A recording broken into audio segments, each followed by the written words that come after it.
पंजाब हरियाणा ਅਤੇ ਚੰਡੀਗੜ੍ਹ ਦੇ ਵਿੱਚ ਜਿੰਨੀ ਵੀ ਟੂ ਵੀਲਰ ਹੈ ਉਹਦੇ ਵਿੱਚ ਹੈਲਮਟ ਮੈਂਡੇਟਰੀ ਹੈ। ਤੁਹਾਨੂੰ ਯਾਦ ਹੋਏਗਾ ਕਿ ਇਸ ਨੂੰ ਲੈ ਕੇ 2017 ਦੇ ਵਿੱਚ ਇੱਕ ਪਟੀਸ਼ਨ ਜਿਹੜੀ ਹੈ ਉਹ ਪਾਈ ਗਈ ਸੀ ਅਤੇ ਇਹ ਕਿਹਾ ਗਿਆ ਸੀਗਾ ਕਿ ਕੇਂਦਰ ਸਰਕਾਰ ਵੱਲੋਂ ਜਿਹੜੀ ਗਾਈਡਲਾਈਨਸ ਇਸ਼ੂ ਕੀਤੀਆਂ ਗਈਆਂ ਨੇ ਉਸ ਦੇ ਤਹਿਤ ਹੈਲਮਟ ਪਾਣਾ ਬਹੁਤ ਜ਼ਰੂਰੀ ਹੈ। ਲੇਕਿਨ ਐਸਜੀਪੀਸੀ ਨੇ ਜਿਹੜਾ ਇਸ ਚੀਜ਼ ਦੇ ਕਿਹਾ ਸੀਗਾ ਕਿ ਜਿਹੜੇ ਸਿੱਖ ਧਾਰਮਿਕ ਜਿਹੜੇ ਦਸਤਾਰ ਪਾਉਂਦੇ ਨੇ ਜਾਂ ਕਈ ਕੁੜੀਆਂ ਜਿਹੜੀਆਂ ਉਹ ਦਸਤਾਰ ਪਾਉਂਦੀਆਂ ਉਹਨਾਂ ਨੂੰ ਇਸ ਦੇ ਵਿੱਚ ਐਗਜ਼ੈਂਪਸ਼ਨ ਦਿੱਤੀ ਜਾਵੇ ਤੇ ਇਸ ਨੂੰ ਲੈ ਕੇ ਲੰਬੇ ਸਮੇਂ ਤੋਂ ਕੇਸ ਚੱਲ ਰਿਹਾ ਹੈ। ਹਾਲ ਹੀ ਦੇ ਵਿੱਚ ਆਰਡਰਸ ਆਏ ਨੇ। ਸਾਡੇ ਨਾਲ ਜਿਹੜੇ ਪਟੀਸ਼ਨਰਸ ਨੇ ਐਡਵੋਕੇਟ ਅਨਿਲ ਸੈਣੀ ਅਤੇ ਐਡਵੋਕੇਟ ਐਡਵੋਕੇਟ ਅਨਿਲ ਸੈਣੀ ਅਤੇ ਹਿਮਾਂਸ਼ੂ ਛਾਬੜਾ ਨੇ। ਉਹਨਾਂ ਤੋਂ ਜਾਣਦੇ ਹਾਂ ਕਿ ਕੇਸ ਤਾਂ ਬਹੁਤ ਸਮੇਂ ਪਹਿਲੇ ਤੋਂ ਚੱਲ ਰਿਹਾ ਹੈ, ਹੁਣ ਜਿਹੜੇ ਆਰਡਰਸ ਆਏ ਨੇ ਉਹਦੇ ਵਿੱਚ ਕੀ ਕੁਝ ਕਿਹਾ ਗਿਆ ਹੈ? मैम हरियाणा पहले से ही कंपलसरी था हेलमेट पहनना, बट इम्प्लीमेंटेशन कोई नहीं हो रही थी। यूटी ने इनको फ्रीडम दी हुई थी कि आप हेलमेट नहीं पहनोगे, एग्जम्प्ट किया होता है लेडीज को, लेकिन इन्होंने अमेंडमेंट कर दिया, रूल्स में कंपलसरी कर दिया सभी लेडीज के लिए, एक्सेप्ट जिन्होंने टर्बन पहनी है उनको सिर्फ छूट है। पंजाब गवर्नमेंट में अभी तक कोई नहीं किया था, लेकिन लास्ट जनवरी में इन्होंने कंपलसरी कर दिया सबके लिए, बट इम्प्लीमेंटेशन अभी कोई नहीं हो रही है। लास्ट डेट अभी हमारी 15 दिन पहले केस लगा था, उसमें जज साहब ने यही मांगा है कि कितने नंबर ऑफ चलान्स अभी तक आपने किए हैं इनके पिछले 1 साल में, उसका स्टेटस रिपोर्ट इन्होंने मांगी है। क्योंकि मेरी प्ली ये थी कि अभी तक ये इम्प्लीमेंटेशन नहीं हो रही प्रॉपर, किसी का चलान आ जाता है किसी का नहीं आता, 100 में से 1 चलान कर दिया, बस इतना ही चल रहा था। तो मैंने स्टेटस रिपोर्ट के लिए बोला था, रिक्वेस्ट करी जज साहब को, उन्होंने हरियाणा पंजाब और यूटी को तीनों को डायरेक्शन दिए कि अपना स्टेटस रिपोर्ट फाइल करो कि नंबर ऑफ चलान्स आपने कितने किए विदाउट हेलमेट वाले लेडीज के, जिन्होंने टर्बन पहनी है उनको एग्जम्प्ट है। हाँ जी। ਅੱਛਾ, ਇੱਕ ਚੀਜ਼ ਹੋਰ ਜਿਹੜਾ ਅਸੀਂ ਇਸ ਆਰਡਰ ਦੇ ਵਿੱਚ ਦੇਖੀਏ ਕਿ ਐਸਜੀਪੀਸੀ ਜਿਹੜਾ ਇਸ ਦੇ ਵਿੱਚ ਵਿਰੋਧ ਵੀ ਕਰਦਾ ਸੀ। ਇਸ ਤੋਂ ਪਹਿਲਾਂ ਦੇਖਿਆ ਉਹਨਾਂ ਨੇ ਪ੍ਰੋਟੈਸਟ ਵੀ ਕੀਤਾ ਸੀਗਾ। ਤੁਸੀਂ ਕੀ ਇਹਦੇ ਵਿੱਚ ਐਕਸੀਡੈਂਟਸ ਦਾ ਵੀ ਬਿਊਰੋ ਦਿੱਤਾ ਸੀਗਾ? ਐਕਸੀਡੈਂਟਸ ਦਾ ਦਿੱਤਾ ਸੀਗਾ ਬਿਊਰੋ। ਲੇਟੈਸਟ ਐਕਸੀਡੈਂਟ ਸੀ ਜਿਹੜਾ ਫਰਸਟ ਐਕਸੀਡੈਂਟ ਸੀ ਉਹ 22 ਟ੍ਰਿਬਿਊਨ ਦੀਆਂ ਅਰੋਮਾ ਦੀਆਂ ਲਾਈਟਸ ਤੇ 22 ਵਾਲੇ ਸੈਕਟਰ 'ਚ ਉਹ ਹੋਇਆ ਸੀ।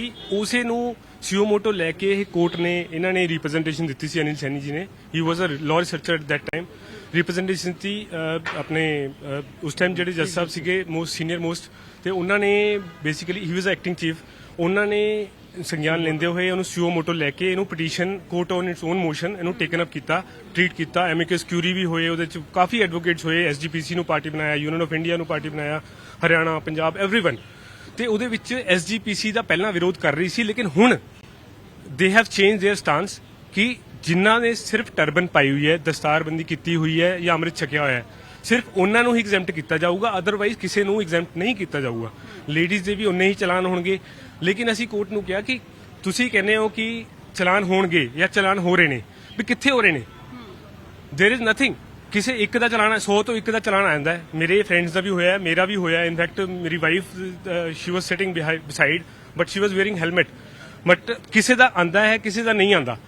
But this is the thing, SGPC now they are favouring us, ਮਤਲਬ basically implementation they are saying ਕਿ ਹੋ ਜਾਏ ਹੋਏ। ਉਹਨੇ ਵੀ ਐਫੀਡੇਵਿਟ ਫਾਈਲ ਕੀਤਾ ਹੈ, ਉਹਨੇ ਐਫੀਡੇਵਿਟ ਫਾਈਲ ਕੀਤਾ ਹੈ ਜਿਹਦੇ ਵਿੱਚ ਗੁਰੂ ਗ੍ਰੰਥ ਸਾਹਿਬ ਦੇ ਕਾਫੀ ਉਹਨਾਂ ਨੇ ਵਿੱਚ ਐਕਟ ਉਹ ਪਲੀਡ ਕੀਤੇ ਨੇ ਕਿ ਇਹਦੇ ਵਿੱਚ ਉਹਨਾਂ ਨੂੰ ਪਨਿਸ਼ਮੈਂਟ ਦਿੱਤੀ ਜਾਂਦੀ ਸੀ ਜਾਂ ਜਿਹੜਾ हेड ਦੇ ਉੱਤੇ कुछ लगाएगा या हेलमेट लगाएगा। किया गया था ब्रिटिश जब वर्ल्ड वार हुआ था उस टाइम पे उनको एग्जम्प्ट किया गया था।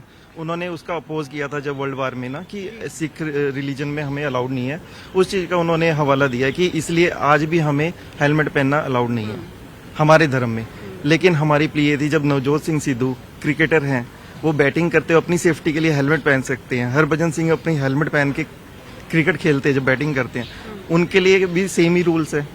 सेफ्टी प्रायोरिटी है सबकी, रूल्स बाद में आते हैं, रिलीजन बाद में आता है।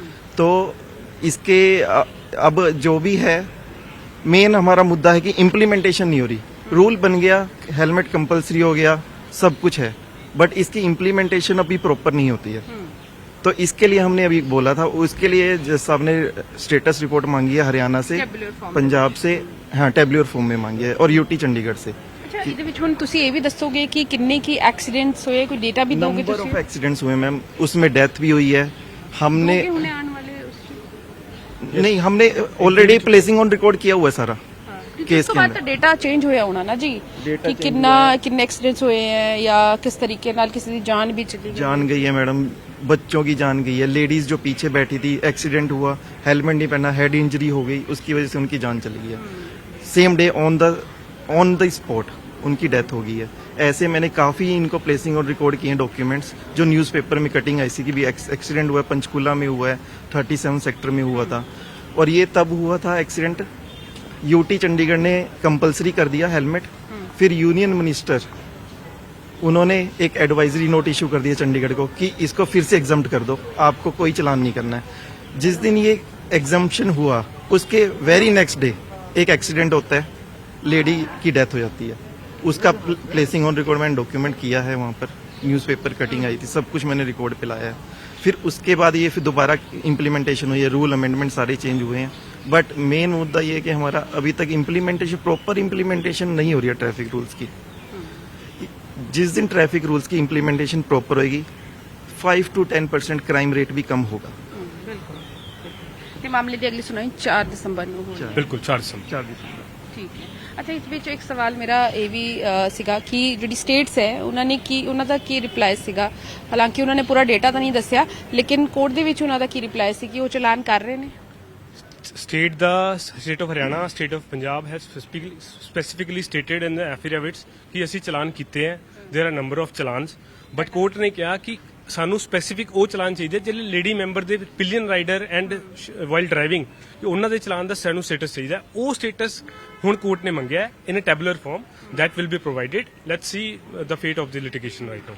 ਬਿਲਕੁਲ। ਤਾਂ ਦੇਖੋ ਜਿਹੜੀ ਫੀਮੇਲਸ ਨੇ, ਚਾਹੇ ਉਹ ਡਰਾਈਵ ਕਰ ਰਹੀਆਂ ਜਾਂ ਪਿੱਛੇ ਕੋਈ ਜਿਹੜਾ ਹੈ ਉਹਨਾਂ ਦੇ ਬੈਠਿਆ ਹੋਇਆ ਹੈ, ਜਿਹੜਾ ਹੈਲਮਟ ਹੈ ਉਹ ਸਾਰੇ ਦੇ ਲਈ ਕੰਪਲਸਰੀ ਹੈ, ਮੈਂਡੇਟਰੀ ਹੈ। ਸਿਰਫ ਜਿਨ੍ਹਾਂ ਨੇ ਦਸਤਾਰ ਪਾਈ ਹੈ ਉਹਨਾਂ ਨੂੰ ਇਸ ਦੇ ਵਿੱਚ ਐਗਜ਼ੈਂਪਟ ਕੀਤਾ ਗਿਆ। ਤੇ ਹੁਣ ਪੰਜਾਬ, ਹਰਿਆਣਾ ਅਤੇ ਚੰਡੀਗੜ੍ਹ ਨੂੰ ਟੈਬੂਲਰ ਫਾਰਮ ਦੇ ਵਿੱਚ ਇੱਕ ਡੇਟਾ ਦੱਸਣਾ ਹੋਏਗਾ, ਕਿੰਨੇ ਚਲਾਨ ਕੱਟੇ ਨੇ, ਸਵਾਰੀ ਜਿਹੜਾ ਪਿੱਛੇ ਬੈਠਾ ਹੈ ਅਤੇ ਜਿਹੜਾ ਡਰਾਈਵ ਕਰ ਰਿਹਾ, ਉਹਨਾਂ ਸਾਰਿਆਂ ਦਾ ਜਿਹੜਾ ਡੇਟਾ ਹਾਈ ਕੋਰਟ ਨੂੰ ਦੇਣਾ ਹੋਏਗਾ।